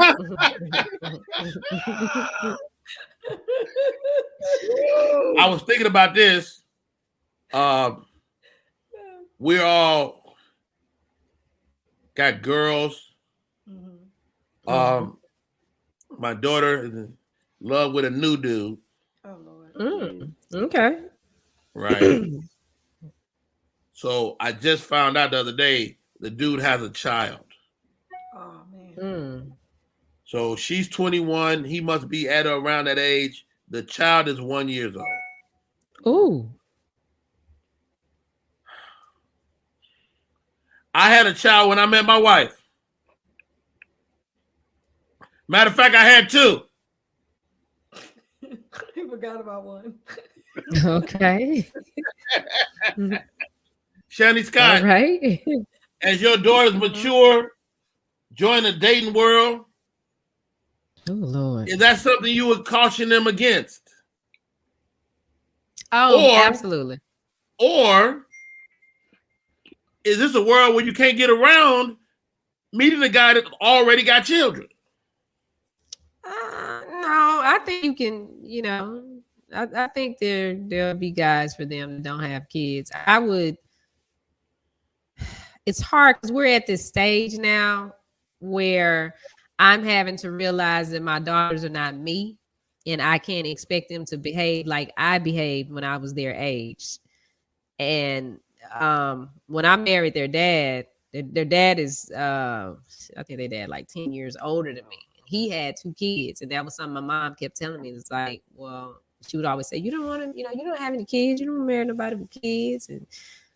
And I love my stepsons, love nothing against them. But if I could go back and do it again, I think I would have rather, had it where I was with somebody that didn't have kids. Because I was so young, at the time. Why so, Shani? Was he just not attentive? Or, I mean, he had other responsibilities. I mean, doesn't that prove the type of guy he is, that he's taking care of his child? No. See, that's the thing, because I took care of the kids. Wow. It wasn't like that. So and it's like I say, this is just my experience. Not saying that this happens with everybody, but I would say a man can find a woman. A man that has kids can always find a woman that'll come in and do everything 100%. As a single mom, I'm not gonna find a man that's gonna come in and be like, okay, I got this, I got that, on a consistent basis and do it every day. But men can always find women that'll come in and say, okay, I'm mom. That's not to say that, I haven't, had a man that wasn't helpful and brought structure and whatnot to the house to help me, understand some things better about being a mom and a parent. But I don't think my experience has been, I haven't gotten that same level of support. And with the boys, with my ex-husband's sons, it was me that would be like, well, why you ain't got kids this weekend? You need to pick the boys. But, the boys need to come down here so they mom and have a break. And again, I'm 10 years younger than him. Wow. Saying this. So it's, I would rather my girls be able to go through it and, just have their own family and not have to deal with all that. But at the end of the day, it's their decision. And I have to trust whatever they come up with. They part of me. So I told my daughter, I said, look, just watch him. I mean, this y'all first weekend spending time together. Just watch him and look for red flags. Don't just keep yourself. I think women can sometimes become glazed over when they get into a new relationship. Mm-hmm. Miss Onika, what's your thoughts? So I remember my daughter was talking to this guy that had a kid, and I was like, I don't think that that's a good idea, because you want you're first to be there first, right? But she was still kind of like dealing with him. And then the other piece of it is when you're dealing with somebody that has children, now you got to look at what kind of father they are. Like some things you want to try to just discover together, you know. And my older daughter, she's gay, so I just hope that they don't have no kids, because I just don't want to be no grandma. I'm good. I don't want to take care of nothing else, not even a plant. Like I'm good. So You'll be a great granny. What's gonna be your name, Onika? What are you gonna be? A glamour? What you gonna be? Where did that lady go? The one. I'm done. She said, "Where is that lady? Where is that lady?" Yo, joining us, the man, myth, the legend himself. He's got a show coming to MediaRoom360.com. He goes by the name of JP Justice Laughs. Welcome to the show, JP Justice. JP in the building. Hold on, because I don't want people to look into my eyes. I'm right now trying to hide my soul from people. Hold on, let me just put this on. Oh, Lord. Okay, Hollywood. Trying to hide my soul from people. What's going on, y'all? What's going on? Good morning, everybody. Good morning, Shani. Good morning, Onika, and my man Hank. What up, Hank? Good morning. Good morning. Hey, JP, you have daughters. It's almost inevitable as they begin to date and live their lives that they may end up dating a guy that has children already. Are you anti that? I tell my daughter, if you ain't take it out here, don't bring it back. You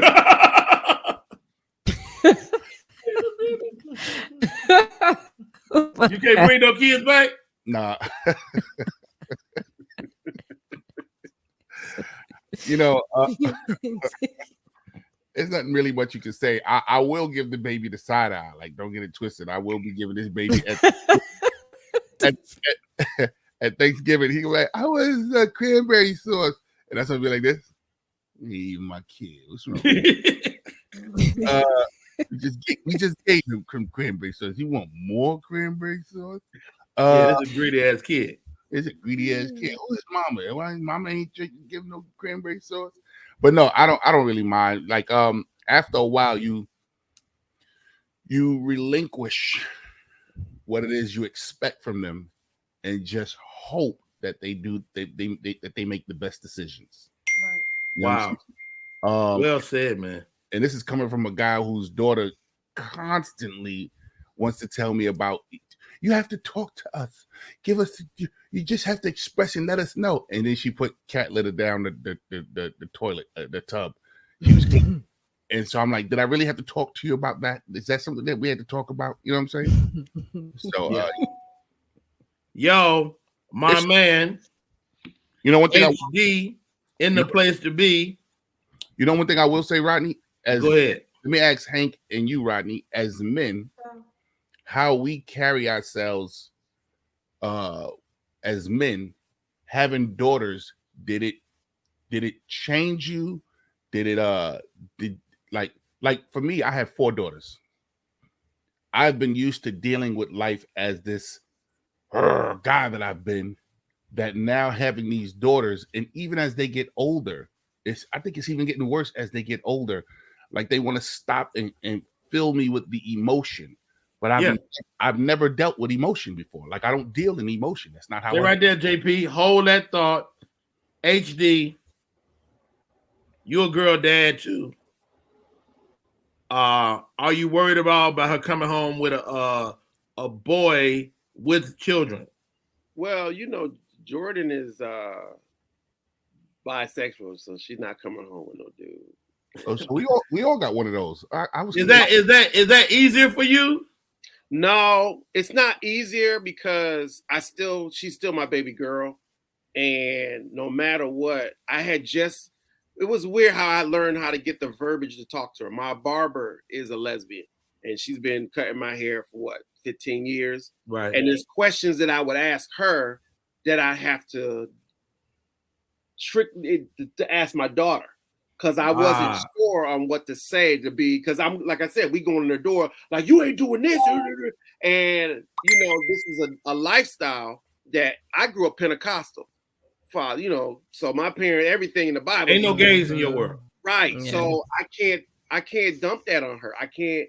And I mean, I was as a little girl, be like, I used to try to make her wear little blue and this and little pink, and she'd be like, nah, give me the jersey. And I'll be like, okay. Did she date yes. boys? And then it was, so I was, you know, and she's a real tall, beautiful, pretty girl. Yeah. So dude's attention doesn't stop coming. So I'm still in a restaurant with her now. Like, what's this nigga looking at? What is he? Right. I'm like, she got twists. The dude is still. She was like, you know, Daddy, they still be on me. They I'm don't like, care. okay. So Wow. but in anybody, these kids are gonna do what they want to do. Your job is to educate them. People keep them off the pole, the pipe, and educate them. And that's all you can do after that, man. Because they're gonna do what they want to do. The more you say something, the more they're gonna do that. Come on They now. will do the opposite. They will definitely do the opposite. JP asked a great question. As a father, are you a better man because you have daughters? I know I am. I didn't say better. I'm asking a different question. You said more emotional. Yeah, because I'm dealing in emotions that I've never dealt with, bro. I don't know if that's better because I find myself. You're absolutely better because you're in touch with your emotions, bro. I never dealt with emotions like this, so for me, I don't. Come on, JP, give me a hug. Come on. Oh, there we go. He would have paused me. He would have paused me 10 years ago. I'm getting ready to pause you in a few minutes. I'm gonna be like this. Yo, what you doing on the air, man? Pause, bro. What's up? Word up, B. No, but I mean, I think, you know, like I will say this. I know my daughters will take care of me at the end of the day. Like when I'm old and gray, my daughters are gonna do whatever they gotta do to take care of me. My son is gonna be unfreaking available. I can see it already. My son's like, yeah, Doc, I'm sorry, but I can't make it over there. Don't you got a home attendant? Yeah, I got you. I gave you $8, Dad. Come on. He'll be like, he fell. What he fell on? I told him to sit down. What? See, he don't listen. That's how he fell. Oh, Nika, are your daughters gonna take care of you when you old and gray? No, I already set it up with my girlfriends. I'm not gonna wait for these jokers to do nothing for me. We're gonna live like the Golden Girls. I'm gonna move to Charlotte with my homegirl. We're gonna all pitch our money in together and get us a home attendant that's kind of younger and take care of us. I'm not waiting for my kids to do nothing for me. I can't wait for them to do nothing for me right now. I'll be like, y'all, it's Mother's Day. I know, Mom. Let me tell you what happened. Oh, you gotta tell me what happened on Mother's Day. These niggas is 20. So could you imagine when they 40 and I'm like 80? Hell no. I'm good. Hell no. Hell no. Shiny Scott, I know your baby's got your back when you get old and gray. Well, yeah, I think they'll take care of me. They are of the mindset they really don't want to leave home, and I've always told them they don't have to. They can stay with me as long as they want. But that's just me, you know. But we'll see what happens, because when they get some real boyfriends and husbands, we'll see. Because you don't want all of them living there. That's a lot. You don't. Hey, we're almost coming down the tail end. We're at the last quarter of the show. Thank you, guys. The name of the show is Rodney Perry Live. I am Rodney Perry. Thank you to Shiny Scott on air. She is Media Room 360. You can do everything with this show from the app, or you can go to the Facebook, the LinkedIn, the YouTube, Twitter, doggone Twitch. We got it all. Mm-hmm. Coming aboard next month. Step into the AM. On the 20th. Is this month? Next week? Monday. Next week. Next week. Mm-hmm. Yeah. God, man. It's happening so fast. Listen. All bro. right. Hey, and Shiny, I just got you coming down the stretch of the show. It was in my spam. It was in my spam folder. I was going, is she not going to email me? Then I looked at it. It's already there. Shiny Scott gonna send an email. Best concert you ever attended. Best concert. Think about it. I got mine. You ain't got to tell me. I got mine too. You got yours. HD, you got yours. Shiny Scott, you've been to a bunch of them. Mm-hmm. Let's start with Shiny Scott. Best concert. Best concert ever. Rolling Stones. Really? The Rolling Stones. I felt like I was a part of history to see Mick Jagger come out there and still in the rain at that, because it was raining. He performed at the Cotton Bowl a couple months back. And you saw him recently? Yeah. Yeah. And I was like, this is probably, he's 80 years old. This is like probably one of the last times that he'll perform. Wow. Well, they'll perform as a group, you know. So you saying Mick Jagger about to die? You glad you saw him? I wish I would have took the girls with me. Was it still this Mick Jagger? Look, Mick was all over the stage. He was did not slow him down. I mean, he sang. It wasn't auto tune. He put on a show for a straight hour and about 45 minutes. Get out of here! Way to go, Mick Jagger. That's hot. That's hot, Shiny Scott. JP Justice, best concert. 1986. I was a poet, and I entered this poetry contest for the Daily News, and I Stop won. right there. Stop. You're not about to say that without me addressing that. You was a freaking poet? An unfeeling poet. He can't deal with his emotions, but he's a poet. Yeah, I used to write poetry like, and the can feels and we see in this city, it was real. All right, go ahead. You was a poet. Go ahead. I won tickets, front row seats to the Michael Jackson Bad concert. Oh my God. Listen, I literally sat right here to the Pointer Sisters, and when I recognized, I said, "Oh, that's the Pointer Sisters."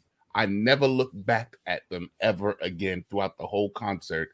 I took my boy George, because me and George like Michael Jackson, and we was something happened, and Michael Jackson came across. I mean, literally within feet of me, probably no farther than like 20, 30 feet from me was Michael Jackson. And listen, bro, when he did this and pointed in the audience and pointed my way, yo, Rodney, just like your joke, I was about to go, ah! I felt the energy. I was like, he pointed to me. I can see why you see them those TV shows when you see people bugging out when listen, electrifying. Wow. Get out of here. How old were you? 16. You saw Michael Jackson at 16? Yeah, bro. And here's something even better. As I was going to the concert, he was staying in a hotel across the street to Pennsylvania. I seen him cross the street with like 30, 40 bodyguards run across the street into Madison Square Gardens. And I was like, yo, that's Michael Jackson. And the street blocked off, and you see him doing his little Michael Jackson little run when he run with his little security. And I said, oh my God. And then I rushed in Madison Square Gardens, bro. It was amazing. Wow, that's bananas, man. Great story, JP. HD. Man. It was so crazy about that, JP. I saw that same concert in Hartford, Connecticut. There you go, bro. But that's not my best. That's not the best one. I went to Prince's last concert here you sure did in Atlanta, and he played it all in piano. He came out with a cane, and he rocked everything. No band, piano, and just played. And I just had tears. I was like, "Yo, this is." Me and Shaka Zulu, his manager, we almost got kicked out because they don't want you to take no pictures and videos. So we were both on each end. You got video? Yeah, I'm not supposed to say that. I don't. Wait, you talking about the one that afterwards he took the plane to Minneapolis and died? I laminated. As soon as I got to the house, I was like, I heard the news. I was like, oh, I got to laminate this ticket. Oh my! I had the ticket in my humidor, and dude, it was. I can't even, because I've seen Michael Jackson, but Prince playing the piano through all his songs. Like every song, just piano and him. He'd get up and he'd stomp his foot, and the place would just get chill. And then didn't know that was the last time on this planet. Yeah. Who knew, man? I got a great Prince story, bro. Listen, this Prince story. It's not your turn. They're right there, JP. Nigga McClain. Thank you. I appreciate it. Best concert all time. JP be taking over. Yeah. Fuck that. I got a Prince story. Yeah, so I do have a Prince story. So I did see Prince. It was like a bunch of Hare Krishnas and stuff, but that's not my best. That wasn't my best concert. My best concert, I was probably like 11, and my mother took me and my sister to see Luther Vandross. I know she thought we was her friends, but when I tell you, and it was big. You saw Luther in the round too, huh? Yes, and when I tell you, it was steps. It was steps that he had on a thing, and when he did the song "Creep, Creep, Creep," every time he would step, it would light up. I was like, ah! I just wanted to hear the Vandross. I was like 11. I could not believe his showmanship was so amazing. Like it was in everything was thought out, and I was just in awe like this. It's like a kid in the circus. It was so amazing. Luther Vandross at Madison Square Garden. My mother. She need to really get her shit together because you was supposed to. That's all. Yes. Yo, JP, go ahead and tell your Prince story. Yo, so we had a club here in Manhattan. I think it was the Shark Bar. I can't really remember, but you know, it was a regular night. Everybody was just really having fun. I wasn't even there for comedy. We was just all having a good time, drinking, all that kind of stuff. And this big burly white dude with white beard, white hair, everything walks in. And we go, oh, what the hell is this? This looks funny to us because it was black people, and then this big white dude with white hair, blah blah blah. Then this little tiny guy comes in, and he gets to the front where the stage is, and he does, bro, just like in a movie or something like that. He does such things. He did just like this, and he looked around, and the place went ballistic. Wow. Prince walks in. He grabs the microphone. He goes, I got some things on my chest. Do you mind if I play for y'all for a little while? Ain't nobody gonna say no. 2.5 hours later, this man just went in, and then he took his marker and wrote slave on his face. That's when he started wearing the word slave on his face. So so the rumor is that he was in New York to have that meeting with Warner Brothers about his masters, and they told him no. And then he came to this bar where he was at, and when they told him no, and he played, and then he wrote the word slave on his face right there in front of him. Wow, what a great story! Yeah. All right, guys, here goes mine. I probably saw this guy a couple of different times. Shani Scott, it's a Budweiser Superfest in Dallas, Texas. Okay. All right. Probably 1988, around there, 87, 88. Me and my buddy Alan Fisher. Don't say Houdini. No. The show was packed. It's a Budweiser Superfest. I saw Tevin Campbell, a young Tevin Campbell. Oh, yeah. I saw Babyface. Mm-hmm. And I saw MC Hammer. Oh, I remember this. Let me tell you something. The show was unreal. Hammer, there was no energy. This guy, for 90 minutes, he was headlining the tour. He didn't stop moving. This is before he had the big show with 1,000 people on the stage. So it was him, 2 big MC, and about 5 other people. Freaking unreal. I met a white girl that night. Yeah. Here's where the story gets good. And she kissed me. Yeah. What? Now he kissing white women. That's the only time I ever kissed a white woman. Was it tongue? And it was Hammer's fault. Yeah, I was tonguing it down. You can tongue down white people. You done lost your mind. They God's children. It was Hammer's fault. It was like he was too legit to quit. Too legit to quit. Is it like putting your tongue in Swiss cheese? Say again? Was it like putting your tongue in Swiss cheese? It was actually really soft and warm. Nice. That's nice. Just like I never saw her again. Mm. I never saw her again, but I saw Hammer like 3 more times. It wasn't no more white women there? Oh, yeah. Oh, he went to the concert looking for white women. He was like this. I went 3 more times. Well, the white woman has no bearing on the story. On the other I feel like I need to throw that in there. It's been an amazing show today, guys. I generally do this show with two special guests at 9:30 and 10:30.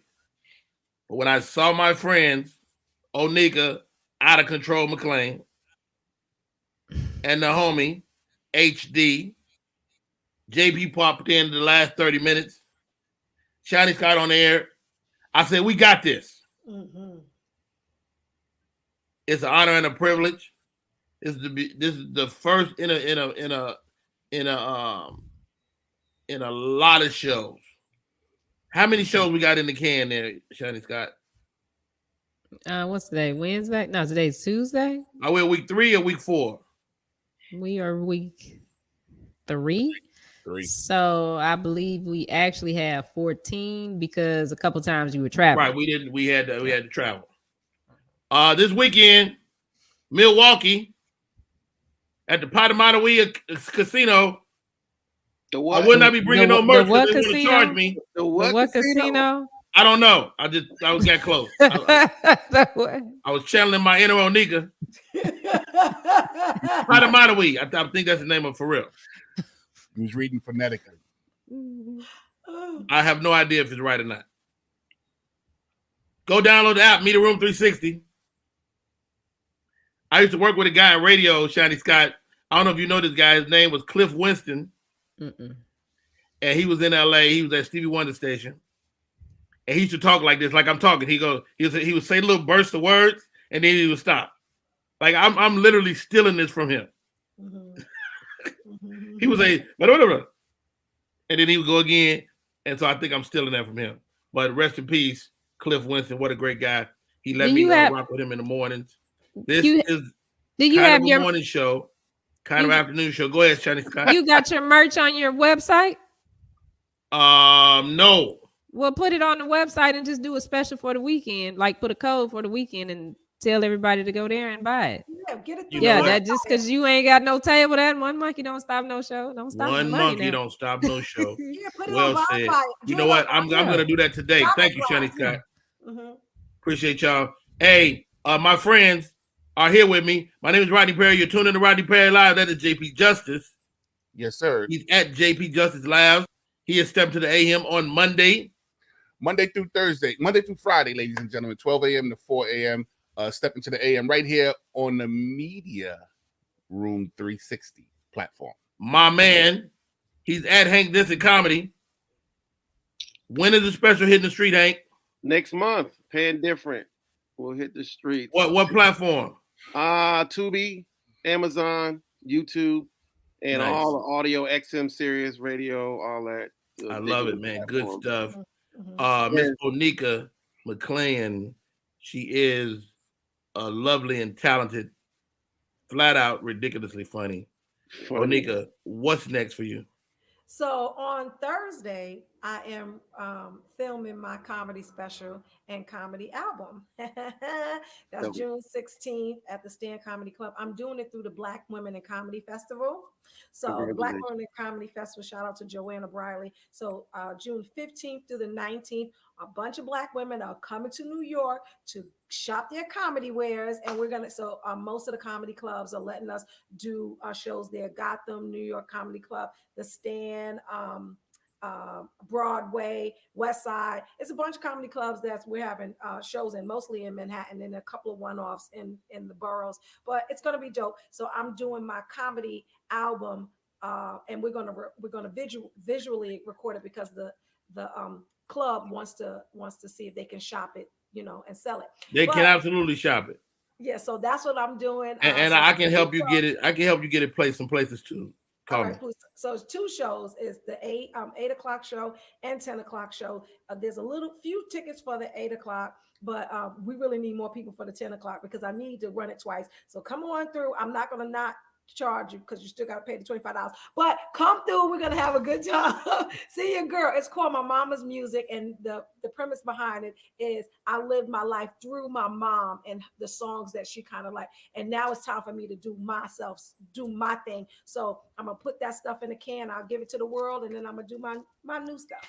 Dope. I love it. What a great show today, guys. My name is Rodney Perry. You're tuned in to Rodney Perry Live. That lady right there is Shiny Scott on air, and she is Media Room 360. That is our show for today. Till tomorrow.